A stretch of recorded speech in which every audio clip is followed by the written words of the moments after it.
તો અમરેલીના રાજુલામાં લવ જેહાદના કિસ્સાથી ખળભળાટ મચ્યો છે। પરિવાર દ્વારા યુવતી ગુમ થયાની જાણવા જોગ ફરિયાદ દાખલ કરાઈ। હિન્દુ યુવતી 10 દિવસ પહેલાં ઘરેથી નીકળી હતી।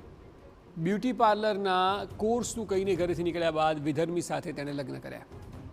યુવતીએ વિડીયો જાહેર કરીને પરેશાન ન કરવા જણાવ્યું છે। પરિવાર સહિત હિન્દુ સંગઠનોએ પણ પરેશાન ન કરવા અપીલ કરી છે।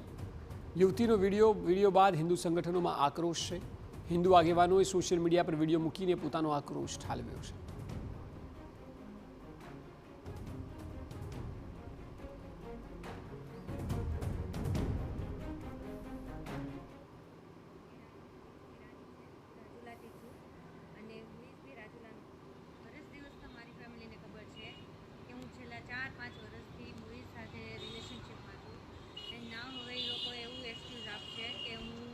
ગયા અઠવાડિયાની અંદર આપણા હિન્દુ સમાજની 4 દીકરીઓએ લવે જેહાદ કર્યો છે, મુસ્લિમો સાથે લગ્ન કર્યા છે।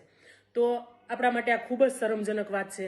ભાઈઓ અને બહેનો બધા માટે, સર્વસ્વ હિન્દુ સમાજ માટે આ શરમજનક વાત છે કે મુસ્લિમો તમારી 4 દીકરીઓને ભગાડીને લઈ જાય છે। ત્યાં સુધી ભલા માણસ તમે સૂતેલા છો અને ક્યાં છે આ મા બાપ, ક્યાં છે આ જાગૃત જનતા કે જે આવા કિસ્સાઓ બનવા દે છે।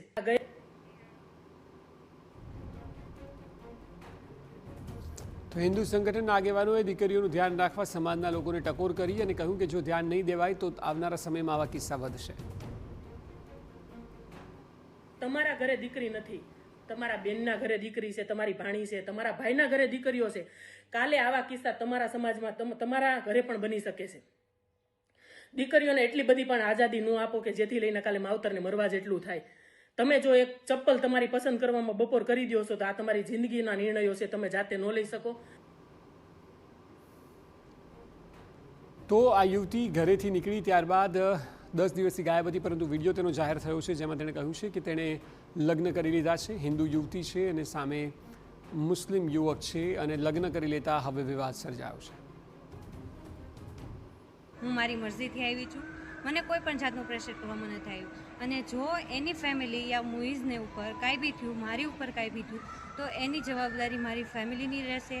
કોઈ પણ જાતની મુશ્કેલી આવી, કોઈ પણ જાતની ધમકી દેવામાં આવે છે તો એ પણ જાતની કોઈ પણ જાતની અમારી ઉપર મુશ્કેલી આવી તો એ બધાની જવાબદારી મારી ફેમિલીની રહેશે। એમાં જેટલા બી સાથીદાર છે, હિન્દુ પરિષદવાળા છે, બજરંગ દળવાળા છે અથવા અન્ય જે બધા પોલિટિક્સવાળા છે, એ બધાનો સાથ સહકાર મારી ફેમિલીને મળે છે અને એ બધાની જવાબદારી, અમારી જવાબદારી બધી એ મારી ફેમિલી ઉપર રહેશે।